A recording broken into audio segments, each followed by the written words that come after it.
দুদিন আগে আমরা চিনতাম না জনাব জুনায়েদ আব্দুর রহিম সাকিব ভাইকে।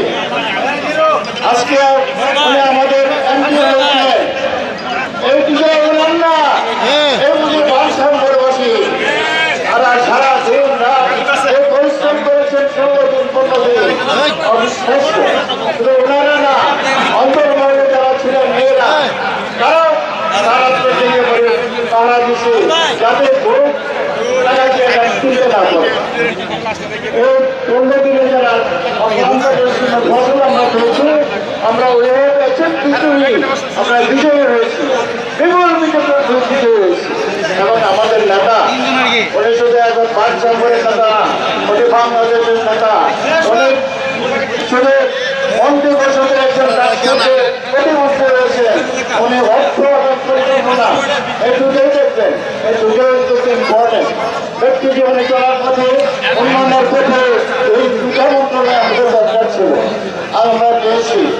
এটা আপনাদের অসত্য স্বাগত করার একটা বিষয়। একটা বাংলাদেশ আছে, সাহস এবং ধৈর্য নিয়ে যারা চলে, সমন্বয়ের মূল্য বড় তাদের বলে আমরা সামনে রাখছি, আমরা সাহস পেয়ে গেছি, আমরা পাশ করে আনছি, আমরা মন্ত্রী বলে আছি। এখন আমাদের একটা অনুরোধ থাকবে যারা সাকিব হয়ে গেছে, এই বাংলাদেশের আপনার, এই জনগণ আপনার, এদের উন্নয়ন, এদের ভালোবাসা এবং এদের সমস্ত কিছু থাকার দায়িত্ব আপনার। হ্যাঁ, আমরা আপনাদের পিছনে থাকবো, আমাদেরকে মনে রাখবেন, আমাদের প্রয়োজন হলে আমরা আপনাদের সব রকমের সাহায্য করবো। আমরা চাই বাংলাদেশের উন্নয়ন, আমি জানি আমরা পারবেন ইনশাল্লাহ।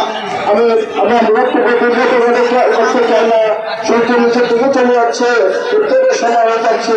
কাজে আমি আবারও আজকে আমাদের পলাশ সাহেব আছে, আমার নেতৃবৃন্দ আছে, সবাই নাম বললাম না, সবাই পরিশ্রম করেছে।